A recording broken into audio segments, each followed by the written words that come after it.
Bonjour, donc aujourd'hui, petit vlog présentation de bouquin, donc vous voyez, Rapid Response My Inside Story as a Motorsport Life Receiver, donc de Stephen Olvey. Donc, Stephen Olvey, donc justement, je vais vous faire une petite présentation rapidos de Stephen Olvey pour débuter. Voilà. The race fan turns doctor, donc le fan de course devient docteur. Donc, je me rappelle de ce sang rouge et de ce bruit lourd, ce gros son. Quand j'étais avec mes parents, la première fois à Indianapolis, mon père était médecin. Ça devait probablement être un mercredi. Beaucoup de docteurs, donc dans l'Indiana, venaient ce mercredi après-midi, justement, donc ici, parce que tout simplement, nous n'avions pas encore ce fort son, ce gros bruit et ces pleurs. L'impression, c'était cependant la dernière fois, avant. J'en ai maintenant 63 et je suis toujours sur les courses. J'attends, j'essaie toujours pas à l'heure actuelle et je me rappelle toujours depuis ces 11 ans. Mais j'écoute encore religieusement chaque année à la radio l'Indy 500 raconté par le fameux Sid Collins. Donc cette fameuse voix des 500 miles Minneapolis. Il est toujours d'ailleurs ici annonceur pour les teams encore à l'heure actuelle. Il fait toujours ici donc un excellent sentiment et presque toujours ressentir euh, comment c'est dire, cette gomme cramée et cette huile chaude que vous entendez crépiter. Voilà, donc il raconte effectivement, donc voilà, vous avez compris en fait cette petite lecture je en fait c'est simplement en fait, donc il raconte ses débuts. Donc Stephen Hawley effectivement c'est le fils donc d'un médecin d'Indianapolis justement, donc tout logiquement étant médecin du Middle West, fils de médecin, il va ce qu'il explique dans cette biographie, donc ce qu'il explique, on l'aura plus je pense. Donc dont la seconde édition est sortie en 2019, comme le film d'ailleurs. Le film, je vous conseille moins. Je l'ai maté hier, il est pas mal. Il est pas mal, mais justement avec les séries Netflix, elles sont pas mal. Mais par contre, je vous le conseille pas si jamais vous n'êtes pas fan de voir du sang, des tripes, des gens explosés et compagnie, parce qu'il y en a beaucoup dedans. Après, c'est super intéressant pour apprendre l'histoire du sport auto, justement. C'est comme One, par exemple, le documentaire sur le Dr. Watkins et les équipes de sécurité de la Formule 1, c'est hyper intéressant. Ouais, donc effectivement, donc le docteur relevé, donc c'est sa bio, ce bouquin. C'est sa biographie, son autobiographie, donc à Stephen Olvey, effectivement, qui est post-facé par le docteur Watkins, qui est un de ses amis personnels, qui sera donc son patron dans ses premières années après l'Indy, et préfacé par Alessandro Zanardi, pilote, dont justement avec son ami Dave Hollander et Tony Trammell ont sauvé la vie. Alors sur la première couverture, c'est le crash de Ryan Briscoe en IRL, un peu plus tard après les événements de Zanardi. Donc voilà. Donc on le voit effectivement, Stephen Olvey est né en 1943, fin 1943 d'ailleurs, il va fêter aussi peu de temps, c'est 78 ans. Donc c'est un médecin qui, en 69, intègre comme bénévole, comme médecin, comme en tant qu'étudiant en médecine, l'hôpital de course du circuit d'Indianapolis, et qui se rend compte, comme il explique dans l'ouvrage, que les moyens sont vraiment pourris en fait. Ils n'ont aucun moyen en fait. Ils sont juste un stéthoscope avec trois bandes de gaz et du vinaigre pour désinfecter les plaies. Donc en gros, c'est archaïque. Donc il commence à mener sa croisade et c'est ce qu'il explique dans cet ouvrage. Donc effectivement, dans l'ouvrage, il va expliquer. Cet ouvrage, en fait, c'est une longue en fait histoire. En fait, je reviendrai plus en détail sur les safety teams, je pense. C'est vraiment une longue histoire en fait de sa vie en fait où il explique effectivement d'où il y a le titre Assistance rapide, mon histoire à l'intérieur de sauveteur, ouais, de sauveteur ou de sauveteur, ma vie de sauveteur vue de l'intérieur, pour apprendre une traduction en français, Effectivement, donc il explique effectivement, donc ouais, voilà. En gros, au début, ce qui va surtout le traumatiser, alors qu'il est vraiment encore jeune, il a que 30.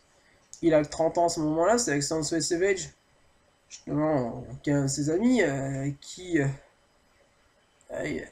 qui s'entendait bien, qui explose avec sa bagnole en 73, qui survit, mais qui meurt. Pourquoi il va mourir? Parce que tout simplement les conditions de sécurité étaient tellement dégueulasses au niveau du centre médical, et c'était tellement mal foutu à l'hôpital que le gars bah, il va développer une hépatite.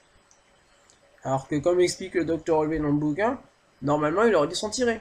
Alors certes, avec des grosses séquelles, Savage aurait dû s'en tirer, avec des grosses séquelles, sans doute l'obligation d'une greffe de poumon comme Niki Lauda par exemple, un peu plus tard dans sa vie, ou devoir vivre avec une bouteille ou de devoir vivre avec une bouteille d'oxygène comme M. Reigns dans le caméléon à l'arrière pour pouvoir respirer correctement, parce que bon, ses poumons est endommagé, mais pas de manière létale comme il explique. C'est simplement qu'en fait, comme il expliquait, le, le circuit manquait tellement de moyens, tout simplement qu'en fait, et l'hôpital manquait tellement de moyens qu'en fait, les transfusions sanguines à l'époque c'était un peu fait à l'arrache, donc ils ont injecté du sang qui était de mauvaise qualité, donc voilà. Donc cet incident le marque, comme il explique, cet incident le marque, et tout simplement, donc, il décide d'aller voir son mentor, le docteur Bock, qui est son mentor et ami, il décide d'aller le voir, et de lui demander si on peut pas faire un hôpital bien plus performant sur le circuit, pour le week-end de course. Donc ça, progressivement, ça commencera à se mettre en place, notamment, ils vont voir Luzek, donc Luzek qui est tout à fait d'accord pour les aider, donc Luzek le met avec le docteur Clover et le docteur White, afin de créer le premier safety team, ce qui malheureusement ne va pas durer longtemps puisque le Dr Clubber se tue en rentrant dans une course avec sa voiture et le Dr White fait partie des 9 morts d'accident de Luzek en 78. Donc Holvey se retrouve tout seul, il doit monter ça par lui-même. Donc là il va expliquer effectivement un peu tout comment il monte. Donc franchement au début c'est un simple pick-up dans lequel ils mettent une trousse de secours, ils mettent un brancard, ils mettent vraiment de quoi aider. Et progressivement, il va constituer une équipe avec les meilleurs spécialistes, des amis, des gens qu'il a rencontrés, qui sont vraiment très bons spécialistes, donc notamment le docteur Bromley, qui est mort il y a 5 ans, qui s'est noyé il y a 5 ans. Le docteur Bromley, c'était un pompier, à l'origine, c'est un médecin pompier, donc qui l'a aidé dans presque 30 ans ensemble, ils ont bossé presque 30 ans ensemble, ils ont bossé dans le Bromley. Bon, Bromley, ça sera le médecin justement pompier, ça sera celui-ci qui ira vraiment directement en premier sur le site, vraiment effectuer les premiers secours. Ensuite, on a le Dr. Tremel qui est le plus jeune, qui va avoir 75 ans, environ 75 ans à peu près à l'heure actuelle, qui est encore médecin d'IndyCar d'ailleurs, le Dr. Bromley. Bromley, non, Bromley a été médecin sur l'Indy pendant longtemps, sur l'IndyCar. Tremel, donc Tremel, lui, c'est l'orthopédiste. Et donc le médecin enlevé, donc Stéphane Holvé, lui, c'est neurologue. Stéphane Holvé, il est neurochirurgien de formation. D'ailleurs, il est aussi connu, comme il explique à côté, dans son métier, pour développer des techniques particulières et originales. Et des techniques qui sont maintenant utilisées largement. Notamment, par exemple, expliquer, dans le cas de Roberto Guerrero, ceux qui ont suivi le Discord du circuit sur lequel j'ai parlé, non, ben, c'est lui qui est un des premiers qui a développé la réduction des œdèmes cérébraux par voie médicamenteuse, afin de faire baisser la pression et d'éviter d'avoir une opération invasive, son monde invasif. Voilà. Donc, on va suivre dans cet ouvrage, effectivement, tout au long de l'ouvrage, les évolutions, la vie, les différents accidents qui l'ont marqué. C'est à peu près une vingtaine de graves d'incidents qui l'ont marqué, mais on a également d'autres choses, notamment, on a par exemple tout un chapitre qui est consacré à la préparation physique des athlètes, sachant qu'au début, les athlètes, on avait rien à branler, en 70, c'était des gens qui bouffaient comme des tas, parce que, soi-disant, selon leurs croyances, la graisse permettait de mieux résister aux accidents. Jusqu'à Emerson Fittipaldi, par exemple, qui est arrivé, qui leur a expliqué, bah non, faites comme moi, vous pouvez, tu vois, moi je suis fin, je suis sportif, et voilà, et je suis là, simplement. Donc voilà, c'est toute cette longue évolution. La question, notamment, et on parlait vraiment à la fin, plus à la fin, il parle de la question du Hans. En fait, avec le Dr. Hubbard et le Dr. Melvin, ils vont se battre pour le Hans. Énormément pour le Hans, pour protéger, pour toute la nuit, pour toute tout ce travail aussi, à partir du début, fin des années 90, début 2000, sur tout ce qui est les commotions cérébrales, justement, c'est lui qui va être à l'origine en sport automobile, plus ou moins, de la levée du tabou des commotions cérébrales en sport auto, c'est-à-dire des anciens pilotes qui expliquent qu'il y aurait beaucoup de commotions, et c'est pour ça d'ailleurs qu'à l'heure actuelle, on a énormément maintenant d'anciens pilotes de la génération 70-60 qui sont morts de Parkinson, d'Alzheimer, parce que avec les chocs, les encéphalites traumatiques, voilà. Ouais, donc... Et donc ensuite, il nous parlera de la fin de sa carrière.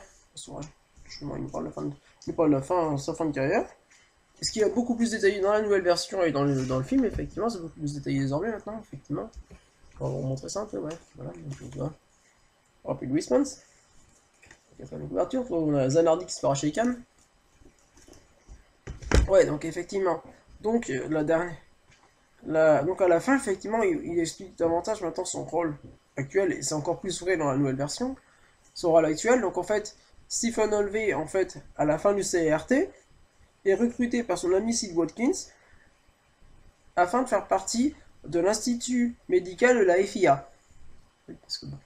En fait, ce qu'il faut savoir, c'est que les médecins du CRT étaient affiliés à FIA.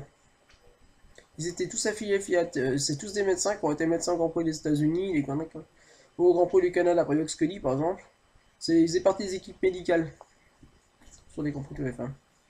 Voilà. Dans les années 90, pour les années 90. Ouais, donc il intègre cet institut. D'ailleurs, il est toujours membre de l'institut, Dr. Olvey d'ailleurs. À côté d'un poste à Miami, ce qui est le neurochirurgien senior à Miami, maintenant. Après avoir longtemps exercé à Indianapolis. Et donc, effectivement, il explique son rôle maintenant. C'est-à-dire qu'en fait, par ce qu'ils ont créé aux États-Unis, la FIA leur a demandé de venir siéger en Europe afin d'aider à améliorer les procédures de sécurité sur les circuits de Formule 1, notamment. Parce que, bon, il y avait des critiques, Mosley avait leur travail, donc il leur a demandé. Et donc, c'est comme ça qu'on a retrouvé Olvey à être médecin du GP Master, en fin de carrière active dans le sport automobile. Et donc, depuis une petite dizaine d'années, Olvey, travaille, comme j'explique, comme chirurgien senior à Miami, siège un petit peu de temps en temps au sein de cette commission. Et donc, effectivement, après une retraite assez paisible maintenant, avec donc sa femme Eline et ses enfants, effectivement, puisque même sa femme a servi d'ailleurs. Sa femme a servi dans le safety team au début, comme infirmière, parce que sa femme est infirmière. Voilà. Donc, moi, franchement, c'est un ouvrage que je vous conseille de lire si vous lisez un peu l'anglais, d'ailleurs, qui se lit assez facilement, d'ailleurs. Il se lit assez facilement, franchement, il se lit assez facilement. L'anglais est technique, mais ça se lit assez facilement. Ça reste lire, d'ailleurs, ça se lit, franchement, c'est un ouvrage qui est intéressant pour apprendre. Pour apprendre de l'intérieur. C'est vachement intéressant. D'ailleurs, je vais vous en faire un sujet. Je vous ferai un sujet sur la vie du Dr. Olvey et Tremel et sur le safety team d'ici quelques temps. Parce qu'en fait, ce que je voulais vous expliquer, en fait, c'est que je voulais vous faire un mois, en fait, non, je vais faire un automne américain, parce que j'aurai pas le temps, en fait. Vous sentez qu'à la voix, je suis un peu malade. Donc, on va faire un automne, en fait, finalement. Ça m'a fait prendre un peu de retard, j'ai eu quelques problèmes aussi à côté, donc bon, des voitures notamment, donc bon, voilà. Donc ce sera un automne américain, donc ça fait partie de la seconde partie de la seconde vidéo pour les Microsoft. Donc maintenant, bonne soirée. Pensez à mettre un petit pouce bleu si vous aimez la lecture. L'ouvrage est disponible sur eBay à peu près à 25 € à peu près. 20 € à peu près.